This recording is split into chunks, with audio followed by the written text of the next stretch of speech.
The wind howled down Millfield's main street, carrying the scent of dust and sweat. It rattled the weathered shutters of the old buildings, each one telling its own story of harsh winters and scorching summers. On the porch of Cutter's General, 62-year-old Elias Boone sat alone, his boots resting on the creaky wood, hands wrapped around a chipped mug of lukewarm coffee.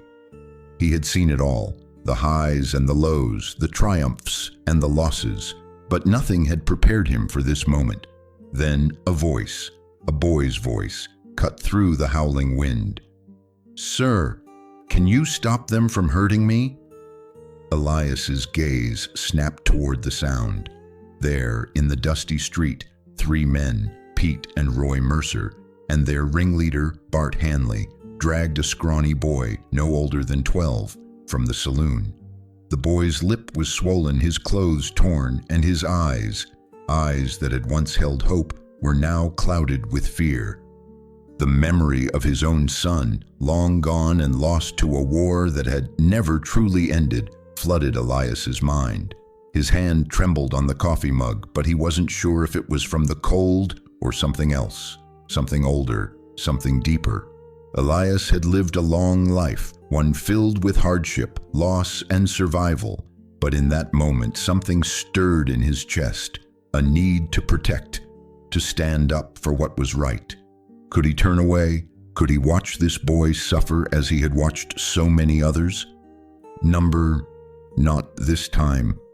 Elias stood, his old bones creaking under the weight of the decision he was about to make. He walked toward the street, his boots leaving tracks in the dust. This wasn't just a cry for help. This was a call to arms. Dust, blood, and bullies. Millfield wasn't a town governed by law. It was ruled by fear. The Mercers had their fingers in everything. Whiskey deals, land grabs, you name it. But it wasn't until Bart Hanley arrived that things truly started to take a darker turn. He was a man with bigger ambitions than just controlling a town. He had his eyes set on Millfield's water rights, the one thing that could turn him into the wealthiest man in the territory. Tomas Delgado, the boy Elias had just seen drag through the street, had no idea what he was walking into when he came to Millfield. He was only trying to buy some flour for his sick mother, to make sure they didn't go hungry. But in the blink of an eye, he had become a target, accused of stealing something he never took. In a town like Millfield, accusations like that were a death sentence. The Mercers were the town's enforcers, and Bart Hanley was the mastermind. Together they ruled with fear and violence. But today, they had made one mistake. They hadn't counted on Elias Boone. Elias watched from a distance as the Mercers held the boy by the collar, laughing and mocking him.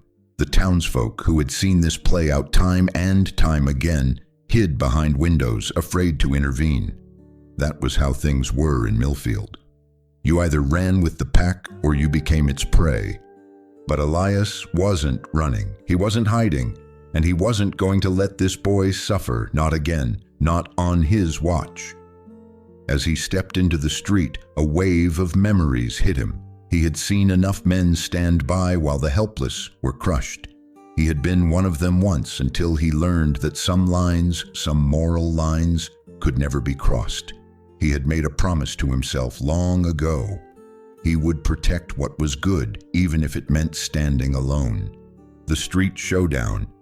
The town of Millfield fell into a tense silence as Elias made his way across the street.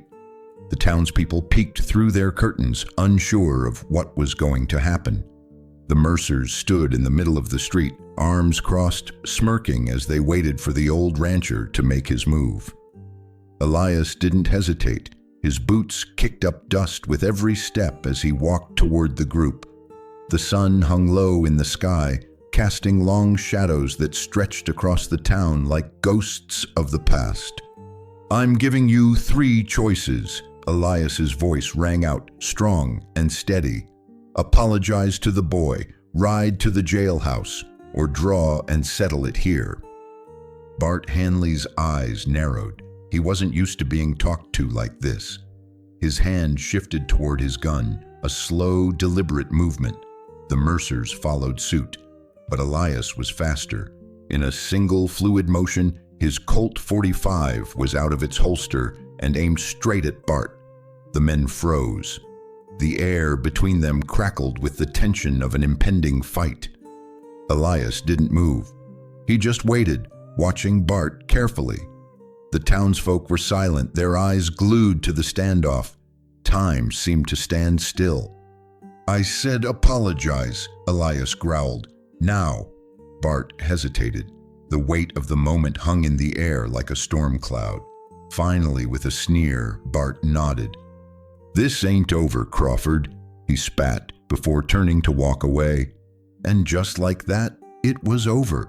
The Mercers left the boy unharmed, and Millfield, for a moment, was peaceful again. After the showdown, Elias led Tomas to Doc Patterson's place, a small shack at the edge of town. The doctor's hands were steady as he cleaned the boy's wounds.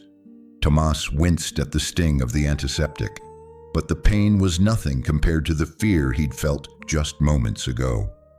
"Thank you, Mr. Boone," Tomas said softly, his voice shaking. "I don't know what I would have done if you hadn't." "You don't need to thank me," Elias said, his voice gruff but kind. "A man protects what's his." Doc Patterson was a quiet man, used to the harshness of frontier life. But even he couldn't help but notice the bond that was forming between Elias and Tomas. It was something deeper than just a moment of compassion. It was the start of a relationship that would change both of their lives. That evening, as Elias cleaned his rifle on the porch, he heard a horse approaching. It was Abigail McKenna, the sharpshooting widow. She had seen what Elias did for the boy, and there was a quiet respect in her eyes when she met him. "I'll stay," she said, her voice calm and collected. "Millfield could use a few more good people, and from what I saw, you're the kind of man who stands when it counts." Elias looked at her, a little surprised. "And what makes you think that?" "You've already made your stand," she replied, nodding toward the horizon. "You're here to stay." Elias didn't say anything for a moment. He just watched the sun sink lower, the memory of his son's death still heavy in his chest. But now he wasn't alone. Maybe, just maybe, the town wasn't either. Days passed, and the quiet returned to Millfield, but Elias knew it wouldn't last. Pete Donovan, the younger of the Mercer brothers, showed up at Elias's door one morning.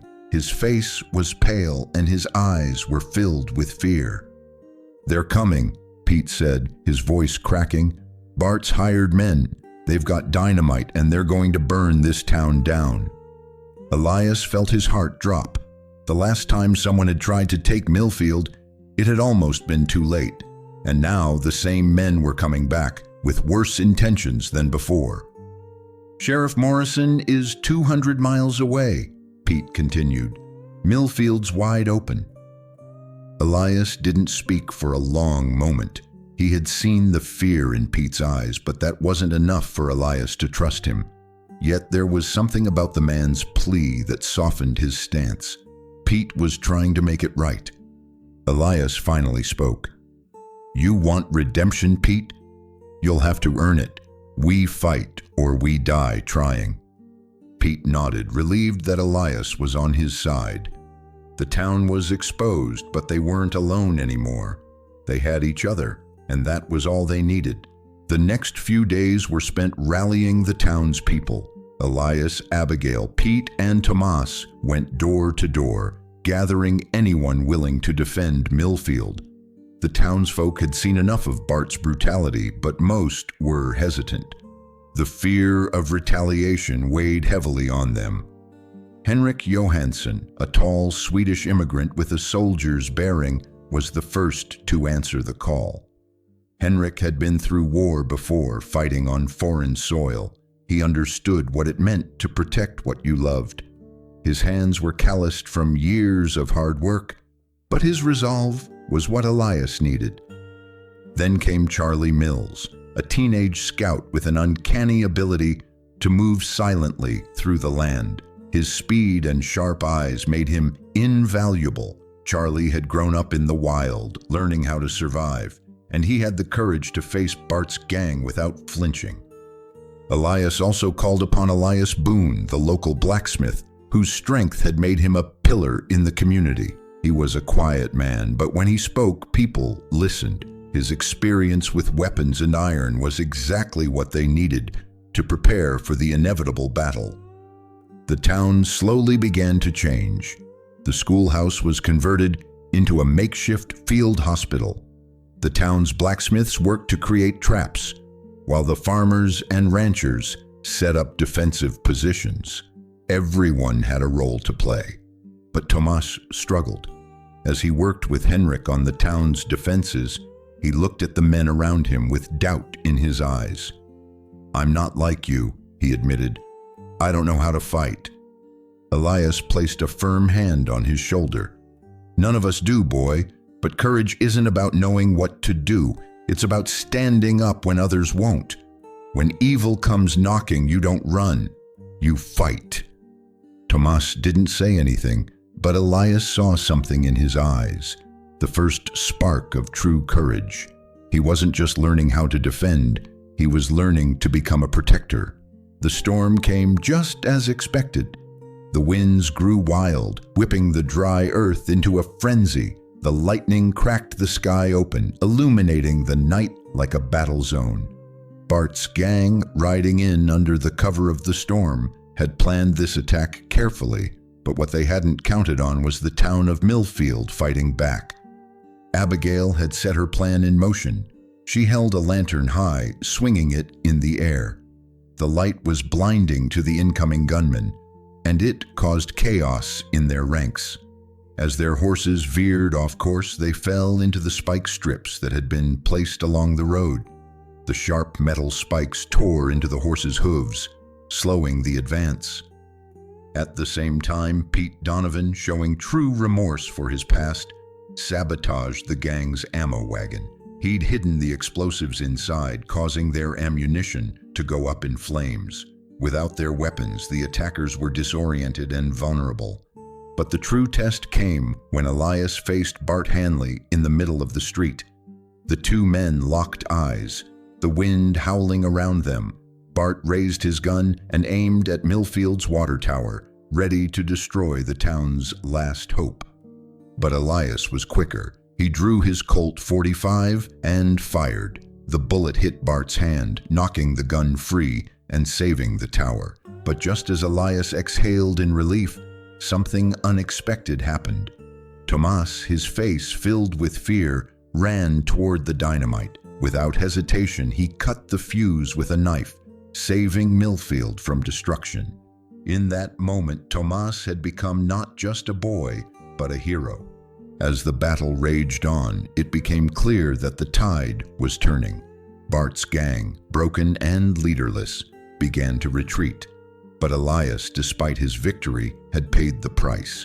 The bullet he'd taken in the street had left him wounded, and his strength was fading fast.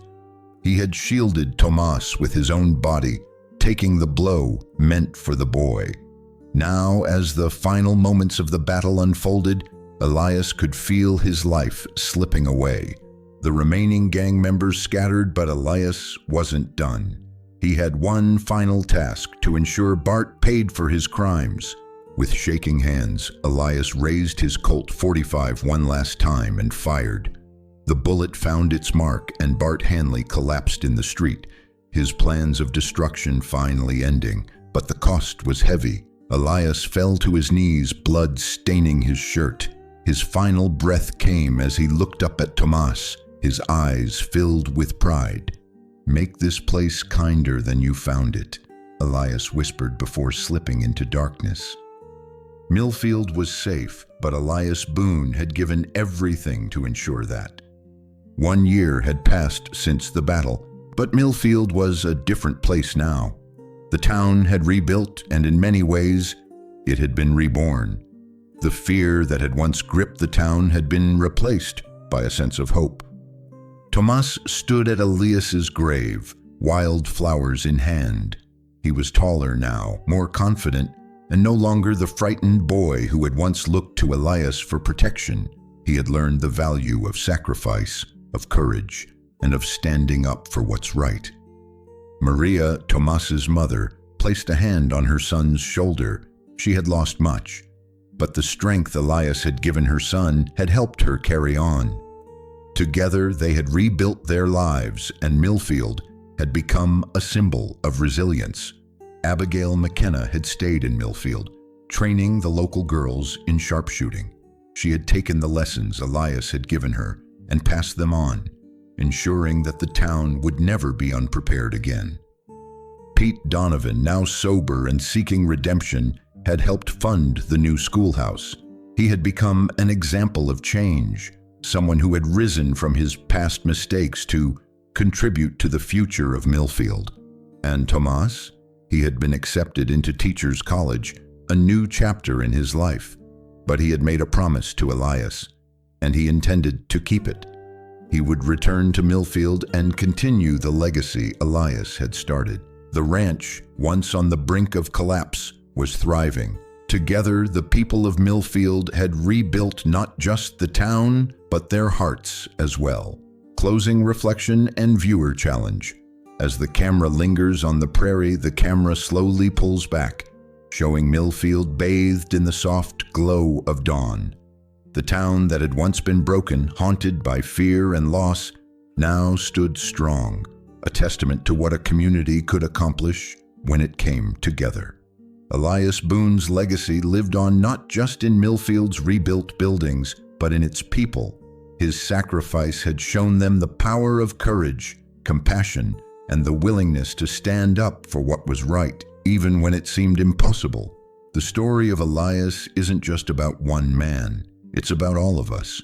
We all face moments in life where we have to decide whether to stand by or stand up.